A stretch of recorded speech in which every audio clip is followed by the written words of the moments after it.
Hello, and welcome back to Fighting for the Truth. You already know what I'm about to say. Here on Fighting for the Truth, we buy the truth and we sell it not. If you have not heard, the Trump administration has finally deemed and designated the Maduro regime as a foreign terrorist organization.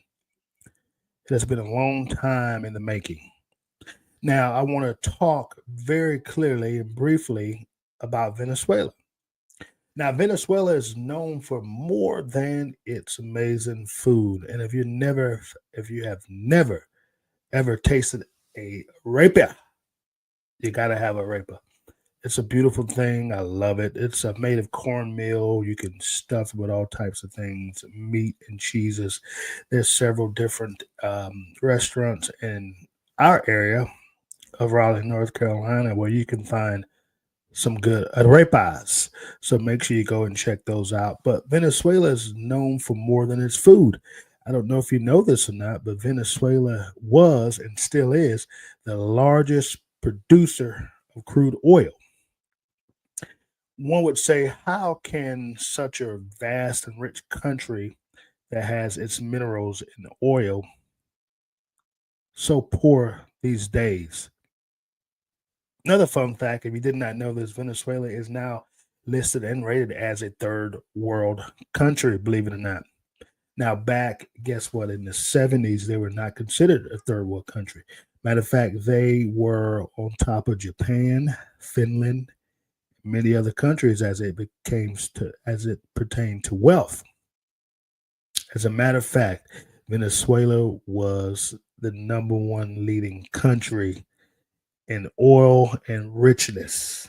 Oil is what made that country number one as it became and pertains to wealth. Now, what in the world has happened now? Well, we have to go back to the 1970s, okay? We have to talk about during the time of the World War II, okay? I said it again. World War II is when that country Venezuela began to see its demise and its decline. Okay, but before that, they were a very strong country. Okay, military wise, but not only that, um, as it pertains to their economy, it was doing tremendously well. They were on top of the Latin America countries. They ruled it. They were ruling it. As a matter of fact, again, like I stated earlier, that they were compared greater than Finland, countries like that, Japan, including China, believe it or not. Okay. So they were on top of the world until the United Socialist Party decided to move in. Okay.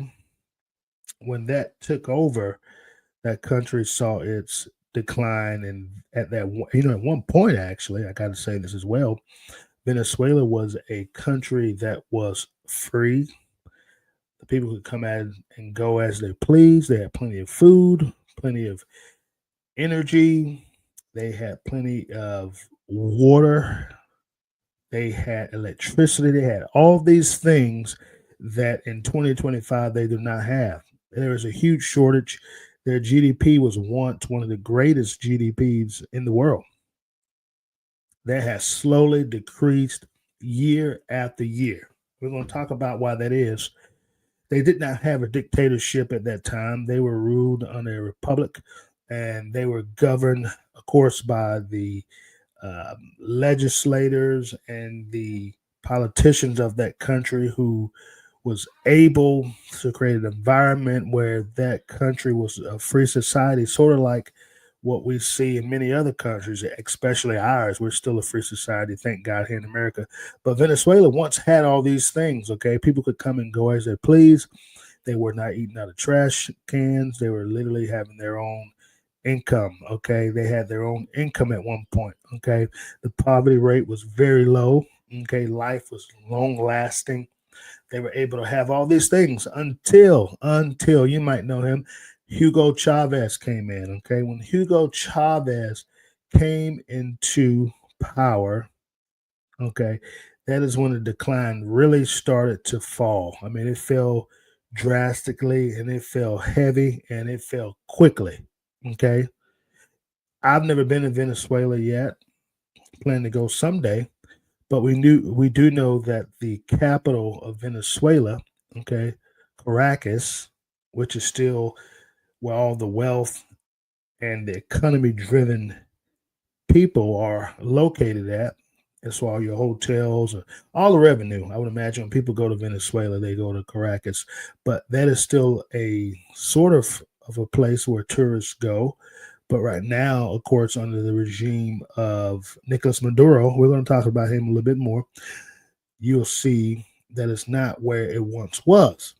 Now, Hugo Chavez, how did Venezuela become one of the greatest and richest countries to becoming one of the poorest and most failing countries in Latin America? How did that happen? They were once on top to now at the bottom. How could this be? One would ask, how is this even possible? Well, Hugo Chavez took power back in 1999. Okay, he became the legitimate president. I understand he won by huge margins and he ruled. Definitely, I'm going to say the word rule because that's what he did. He ruled Venezuela from 1999 to 2013. He died in 2013, I believe, March 2nd, somewhere around there. He died of a very aggressive cancer that took him out. Okay. But while he was the president, this man did a lot of things that was corrupt. Of course, we know he was tied into the drug game as well. But not only that, he used the power and the grips and the economy driven rule of hand, which was crude oil. And that was once a thing that all Venezuelans was afforded. And they actually were able to gain not maybe wealth, but some type of income from that because that was state owned. Okay, so everybody, I don't know if they divvied it out with taxes or everybody got a stipend at the end of the year, a month, I don't know, but everybody was driven by this and they were able to gain some type of money from this. Whether large or small, this helped every Venezuelan because they had so much of this stuff and they still do crude oil and they were giving it out.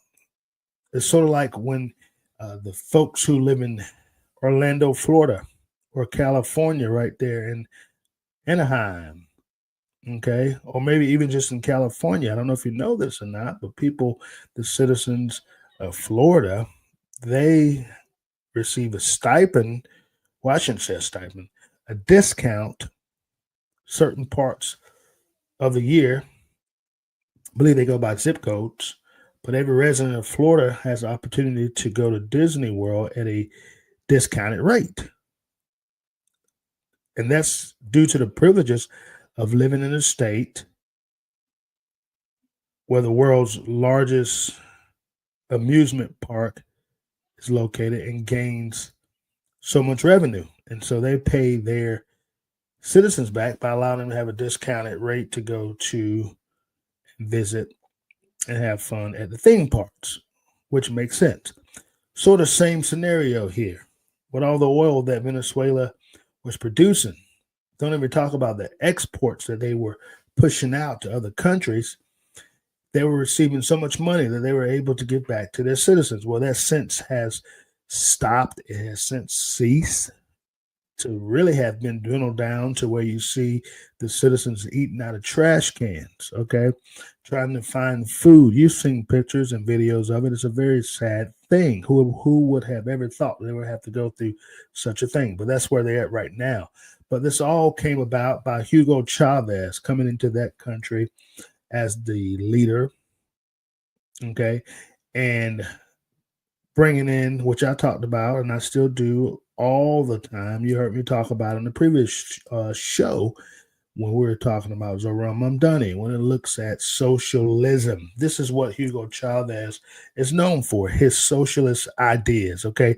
The things that he wanted to do to see that country fall apart. That is what we have to look at. All across the country, who has seen it and heard it. And we as Americans say, wow, that is ridiculous. No one should ever have to live in a society where they eat out of trash cans. But it's so much of a socialist country, ideas, their ideology is driven towards it. And so Hugo Chavez began to take that country down a road that they did not want to travel on. And they're still traveling on this road. Socialism. Okay. I've talked about it time and time again. Socialism equals communism. They go hand in hand, despite what people say, despite what you try to throw at me when it comes to that. I'm right, you're wrong. Those two go hand in hand. That's what we are seeing right now because socialism always turns into communism because the person who is at the reins, at the helms of leading that country in the mindset of socialists will always become a dictator and a communist because they understand that when you have people in the socialist mindset, you can control and take over them by coercion, force, whatever it takes, and it happens every time. Okay, Fidel Castro, talking about Hugo Chavez, who Fidel looked up to. Okay, I'm talking about Nicolás Maduro. These men are dictators that start off in the socialist mindset and they are pushing into communism. That is exactly where Cuba was and still is. But how did they get there? They got there because of Hugo. Chavez took them down a road. He eventually started to take, take, take, pulling the citizens of Venezuela further apart, not even realizing it. Okay. To the point he became in charge of the oil. His administration, as it was state owned, somehow was able to turn this into a private entity underneath the noses of all the citizens there. And you know what happened? All the wonderful benefits that each citizen received and enjoyed due to their country being one of the main producers of crude oil, they started not to see those checks coming in, per se, if I should say that. And eventually they stopped coming, and it turned into nothing. It went from no checks to, yes, I'm working periodically, to no work. Now the government controls it. They tell you when you can work, when you cannot work. Now they are rationing out the food that you and your family are most, okay, importantly, most importantly, wanting and needing, okay, not able to get it anymore, leads to people killing to survive on food, stealing to survive to get food, to eating out of trash cans, dumpsters. That is where Venezuela is at this very moment. But Hugo Chavez took him down this road, okay, a path of no return. And when he died in 2013, of course, again, I want to go back to very briefly that Hugo Chavez was tied to the narco regime as it pertains to the drugs. Cocaine was their leading driving force, okay, as it pertains to that. And then taking over to other countries and just shipping massive amounts of drugs over and helping the Colombians out and doing all these things that narco people do, which is a life of crime, okay, and violence. That is what Hugo Chavez was doing underneath the noses of the Venezuelan people. So you have Hugo Chavez somehow was able to turn their country, the largest oil producers in the world, from state owned to a private entity underneath the noses of all the citizens of Venezuela. And yes, the politicians, certain politicians helped out in this manner. Okay, corruption, tyranny, dictatorship. Zoran Mamdani called President Trump a despot, but the real despots are lying right here. Hugo Chavez, Nicolás Maduro, Fidel Castro, okay, Vladimir Putin. We can go on and on, but at the end of the day, this is where Venezuela is currently. And after that, when Hugo died, his vice president, Nicolás Maduro, took over. Now, keeping in mind, these were both military led men, okay? Now, the argument here now, when Maduro won the election in 2013 by force, coercion, and violence, many consider him, and the U.S. definitely does, as the illegitimate president of Venezuela. We believe that he usurped his power to take control of his country and to continue down the path of socialism. And that is where that country is today. Despite them being still the number one oil producer in the world, Saudi Arabia right behind them, they're still falling into this gap.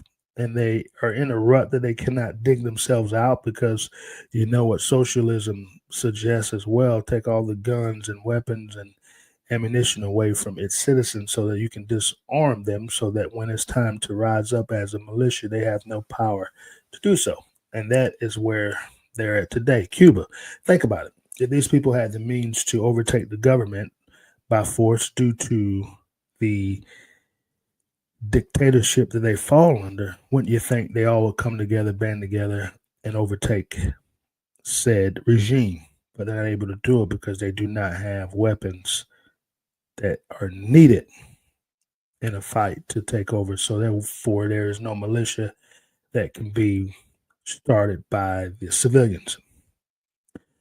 Now, when you look at Nicolás Maduro, you have to understand exactly who this guy is. Now, I must say this: unfortunately, he does share the month of November with me. Actually, his birthday is 2 days after mine, so he just celebrated his 63rd birthday, I believe.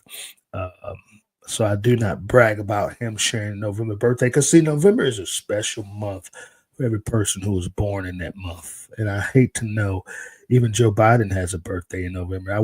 I welcome him over to the November birthdays more than I would Nicolás Maduro. I don't want to share a birthday with a communist, a tyrant, a despot, a person, a dictator, one who is a narco. Don't want to share my birthday with him, but unfortunately, that's where we're at with that. But now, what I want to talk about, I know I've been on this soap opera, but we have to get to the meat and potatoes of why we are here. So, believe it or not, Nicolás Maduro has had a bounty on his head for many years, okay? Many years. Even Joe Biden, actually, under his administration, took the bounty of $15 million to $25 million to try to capture Nicolás Maduro, okay? They have been trying and trying ever since the death of Hugo Chavez. They have been trying this. Now, it has been up to $50 million. Now, you may have heard that President Trump has been trying to have a meeting with Nicolás Maduro. Now that you know that there's a $50 million bounty, one would say, maybe he's trying to coerce him to come to our country so we could lock him up. And that is the case. So Nicolás Maduro won't be visiting the USA. And if they do have a meeting, it will not be in our country. He want to make it somewhere. Maybe he'll put it in China. Maybe they have a meeting in China. Xi Jinping has doubled down and said he support Nicolás Maduro and his efforts. And one would ask that question, why? And the big reason I can give you the answer to that is because of oil, crude oil. They are allies, need them. Russia, ally. Why? Crude oil. See, that's the thing. When you find out what people really mean to you, you ultimately, and most times, you'll find out that they are truly, or maybe not even truly, your ally or friends just because they like you. You find other verse that they need something from you. And that's where I believe Venezuela is at right now when it pertains to Nicolás Maduro. He has that stronghold, and countries, again, like China, Russia, and many others want to continue to support him because he has something that they need. Now, there are over 50 countries that consider him to be the illegitimate president, okay, of Venezuela. So that tells you something right there. But he has made his way back into that office, again, due to coercion, corruption, violence, and force.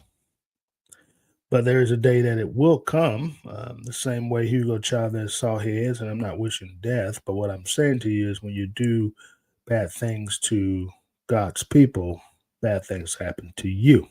And at some point, we all must face the fact that we will die. Some would die peacefully, tragically. Some would die of diseases and illnesses.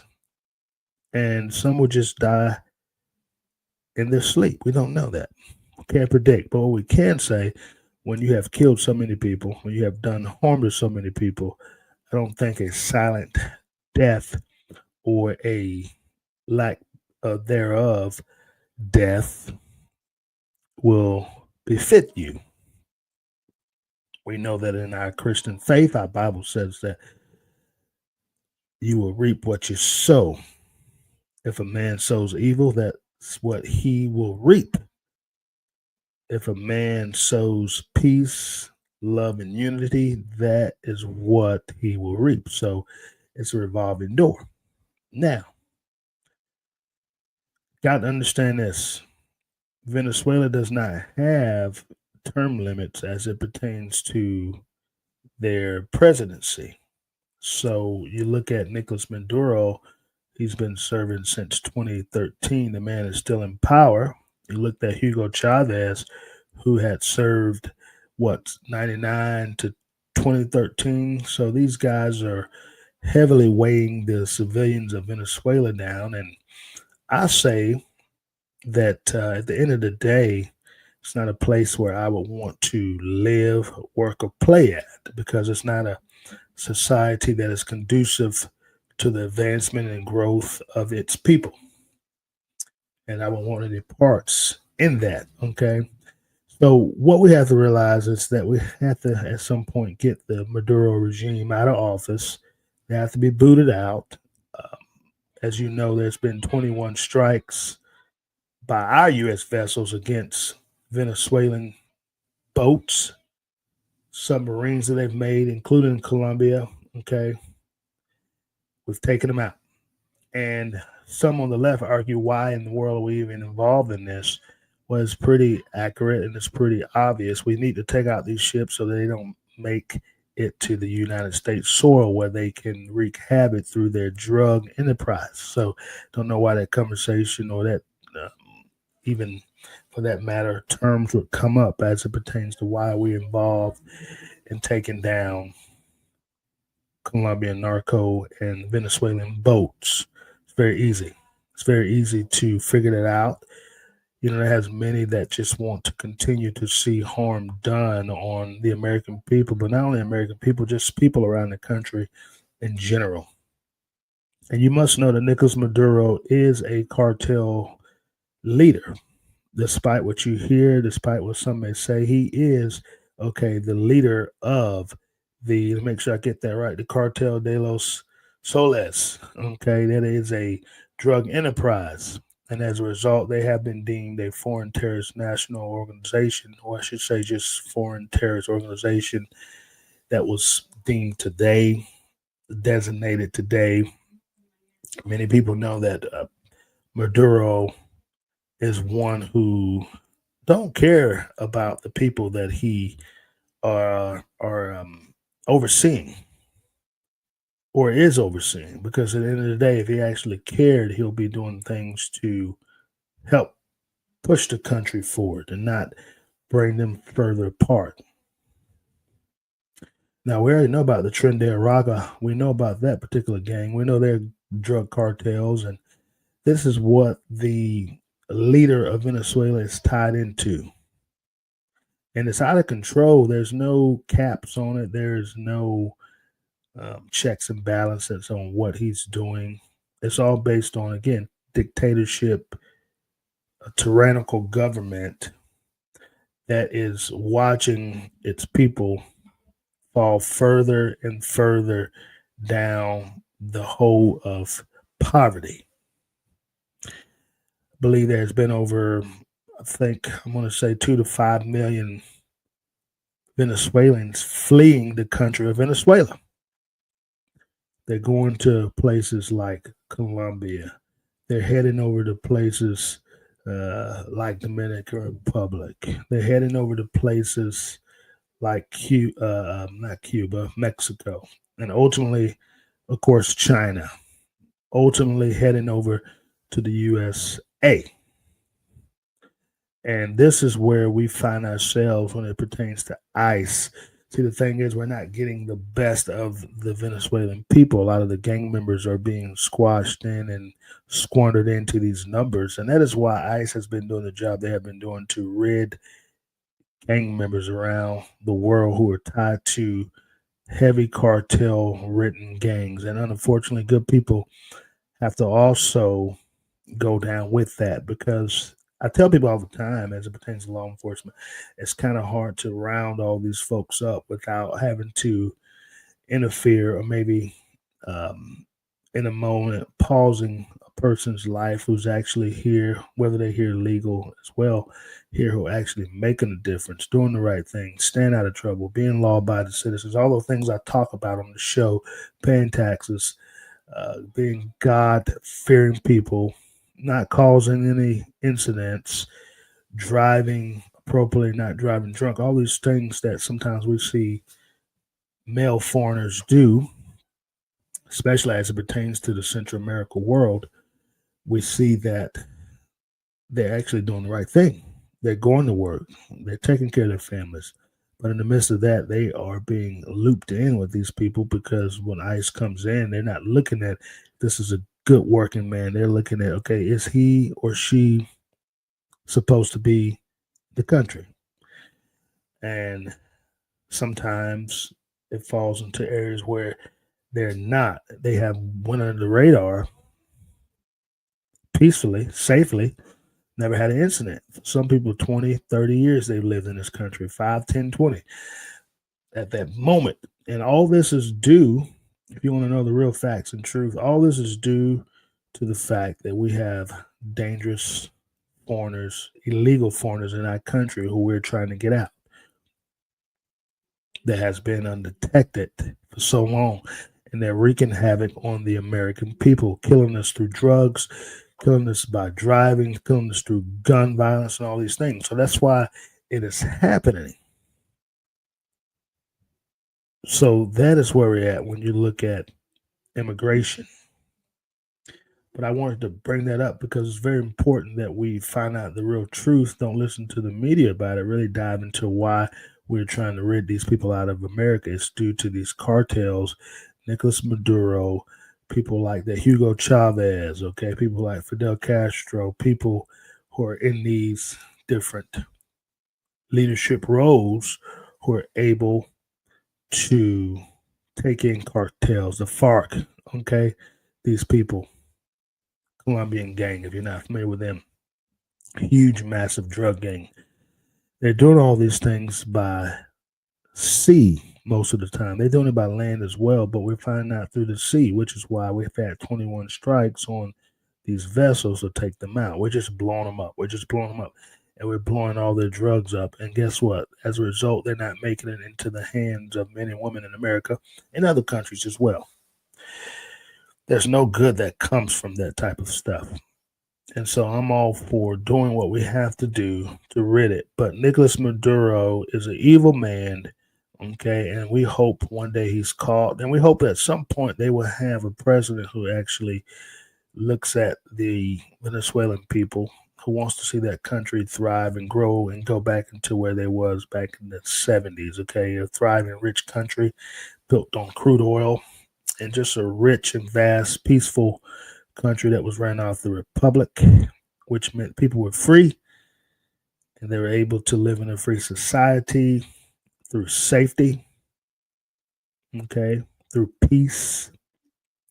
You know, as I wrap up, when Maduro, I guess, when he found out that the Trump administration had designated him and his cronies as a foreign terrorist organization, he was caught on filmed dancing to a peace type song that he, I guess, made up. People cheered it on. They laughed at it. You could see him doing the fist pump and all this crazy stuff, some type of dance he was doing. He's doing it at the demise of Venezuelans who are suffering under his leadership. Tells you what type of man he is in thought. Tells you what type of man he is when it comes to personality. That he could literally get on a social media platform, wherever it was televised at, and dance to being designated as a foreign terrorist.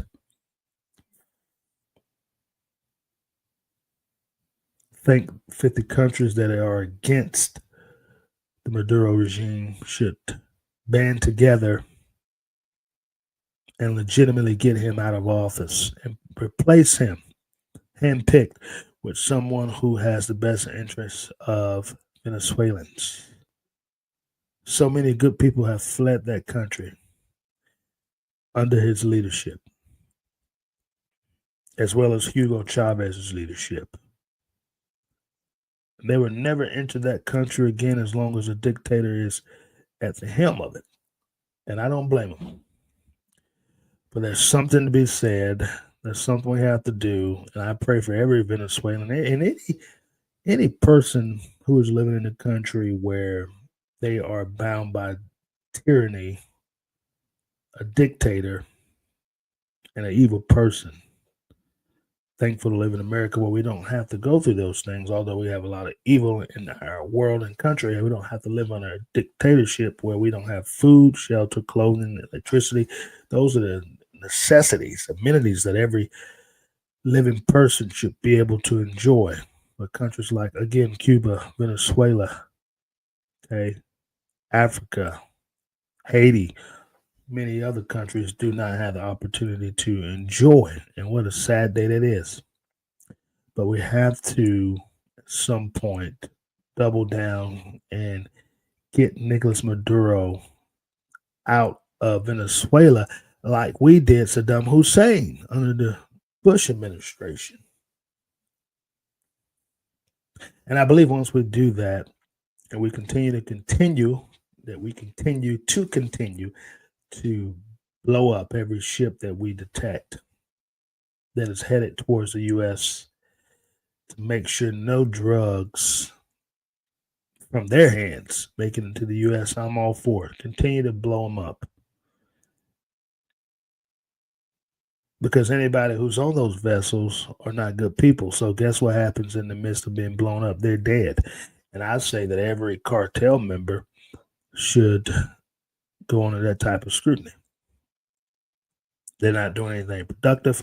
They're not bringing in good materials or good products. The products that they're bringing in are destroying lives. So I say blow them all up. But we're glad to hear this from the Trump administration that the Nicolás Maduro regime has been designated as a foreign terrorist organization, and that's where they should have always been anyways. So I want you to go back and maybe do some more research on Venezuela, find out about it. Again, if you never had an arepa, go get you one. It's very delicious. You will enjoy it. But until we do it again, would you please do me a favor? Would you please do me a favor? Would you please do me a favor? Buy the truth. You already know, right? And sell it not. You cannot sell the truth. You just can't do it. You got to give it away. Why do you give it away? Because it's the truth. There's no cost attached. And when you know the truth sets you free. Until next time, we'll see you.